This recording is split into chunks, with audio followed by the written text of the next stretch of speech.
UP सरकार और कुछ मीडिया समूह जिस सोशल ट्रेड और उसके मालिक अनुभव मित्तल पर 37 अरब रुपए की ठगी का आरोप लगाकर उसे नटवर लाल बता रही है, यह हजारों निवेशक की भीड़ उसी का जवाब है। एसोसिएट के पास अगर ऑफिस से फोन जाता है इस चीज को वेरीफाई करने के लिए, तो ये चीज सबको पता है, सबको बताया गया है कि आपकी डिस्ट्रीब्यूटरशिप कैंसिल कर दी जाएगी। ये सबको पता है, सबको पता है। प्लीज सब लोग ऊपर हाथ करके इस चीज को सपोर्ट करें। आप बताएं, ये सबको पता है। आपने आजाद भारत में शायद ऐसा पहली बार हुआ होगा कि किसी कंपनी के पक्ष में निवेशक सड़कों पर उतर आए हों, लेकिन पीड़ित यानी ठगी के कथित शिकार लोग कहीं नजर न आ रहे हों।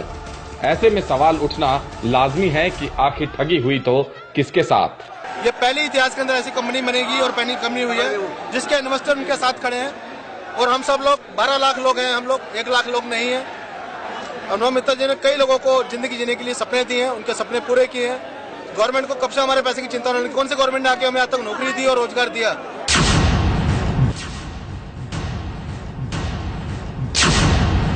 जिन 6.5 लाख निवेशकों के साथ ठगी का दावा पुलिस, एसटीएफ और चंद मीडिया मिलकर कर रही है, वे कहां हैं? दिल्ली के जंतर मंतर पर जमा ये हजारों लोग दावा कर रहे हैं कि सोशल ट्रेड ने उनके साथ ही नहीं बल्कि किसी के साथ ठगी नहीं की। जिन नियमों, शर्तों और वायदों के आधार पर कंपनी से वे जुड़े थे, कंपनी ने हमेशा उसका पालन किया। अनुभव मित्तल की गिरफ्तारी यूपी पुलिस और उत्तर प्रदेश के कुछ राजनेताओं और गुंडों की साजिश है, जिनके आगे झुकने से कंपनी ने इनकार कर दिया था। नई दिल्ली में इन हजारों लोगों की तादाद, तेवर और तर्क देखकर लगता है सोशल ट्रेड पर कार्रवाई कहीं सपा सरकार के लिए सियासी मुसीबत न बन जाए। ये जो सवाल उठा रहे हैं वह सपा सरकार की नींद उड़ा सकते हैं। सवाल नंबर 1, क्या कंपनी ने निवेशकों से ठगी की? यदि हाँ, वे कहां हैं?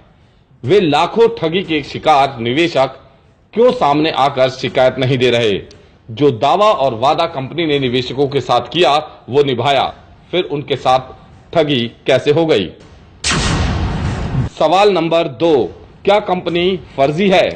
कंपनी सरकार से पूरी तरह से रजिस्टर्ड है, देश की सुरक्षा, संप्रभुता अथवा सम्मान के विरुद्ध कोई काम नहीं कर रही, सभी तरह भुगतान ऑनलाइन कर रही है, जिसमें पैन कार्ड की जरूरत होती है।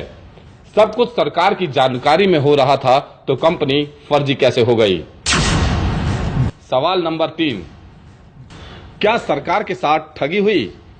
कंपनी सभी तरह के टैक्स दे रही है, टीडीएस सर्विस टैक्स दे रही है, तो फिर सरकार के साथ ठगी कैसे हो गई? हमने तो एनईएफटी की है, इन्होंने कैश पैसा लिया ही नहीं है।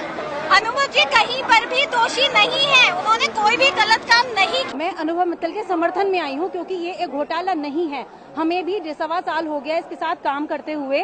घोटाला उसको कहते हैं जब बंदा पैसे ले ले या सरकार से किसी से पैसे ले ले, उसके बाद भाग जाए। पहली बात तो भागा नहीं था, ऑफिस में था, अपनी जगह पे मौजूद था, इसकी वेबसाइट पे काम चल रहा था, और अगर पैसे नहीं भी आ रहे थे तो वहाँ से अपडेट्स आ रहे थे कि पैसे इस वजह से नहीं आ रहे हैं और इस तारीख को आपके पैसे आ जाएंगे। सोशल ट्रेड पर आरोप है कि वह पेज लाइक कराने के नाम पर ठगी कर रही थी, जबकि सोशल ट्रेड निवेशकों का कहना है कि अधिकतर निवेशक अपनी वेबसाइट, ब्लॉग अथवा अपने प्रोडक्ट को लाइक करवाते थे, ना कि अपने फेसबुक खातों को।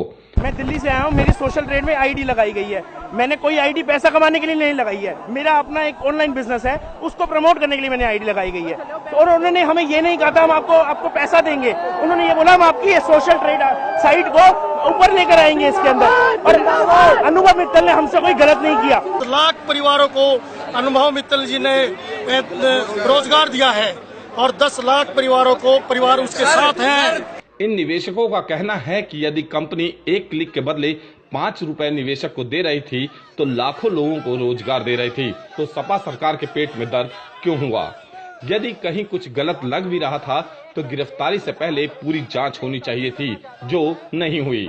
यूपी पुलिस ने अपने ही विभाग के एक कर्मचारी को शिकायतकर्ता बनाकर कार्रवाई कर डाली और कंपनी के खिलाफ साजिश रची। डेढ़ साल से कंपनी चल रही थी, तो 1.5 साल से क्यों नहीं आवाज उठाई गई? एकदम इलेक्शन से पहले क्यों एकदम आवाज उठाई गई और एसटीएफ की टीम ने आके 2 दिन में एकदम बंद कर दिया? क्या चाहती है अखिलेश सरकार?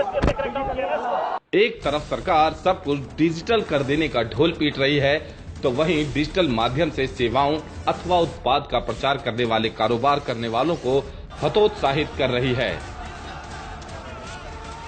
इन हजारों निवेशक प्रदर्शनकारियों ने इस मामले में ईमानदारी से जांच करने की मांग करते हुए चेतावनी दी है कि यदि सोशल ट्रेड के साथ न्याय नहीं किया तो वे जेल भरो आंदोलन करेंगे, देश भर में रक्तदान करेंगे। कंपनी से जुड़े कुछ लोगों का आरोप है कि कंपनी से पैसे की मांग की गई थी, लेकिन कंपनी ने यह कहते हुए इनकार कर दिया कि वह कोई गलत काम नहीं कर रहे, तो पैसे क्यों दें। लेकिन यूपी सरकार ने कंपनी को फर्जी बताते हुए न केवल मुकदमा दर्ज किया, बल्कि जांच को पूरी करने से ज्यादा दिलचस्पी कंपनी और उसके अधिकारियों पर कार्रवाई करने में दिखाई। हैरत की बात है कि देश भर में कितनी ही बड़ी बड़ी मल्टी लेवल कंपनियां खुलेआम अवैध काम कर रही हैं, लेकिन उस पर कोई कार्रवाई नहीं हो रही। ऐसे में इन लोगों के आरोप और उन चर्चाओं में भी दम है कि अनुभव मित्तल को केवल पैसे की डिमांड पूरी न करने की ही सजा नहीं मिली, बल्कि बीजेपी के बड़े नेताओं से नजदीकियों की भी सजा मिली है। दिल्ली दर्पण टीवी ब्यूरो रिपोर्ट।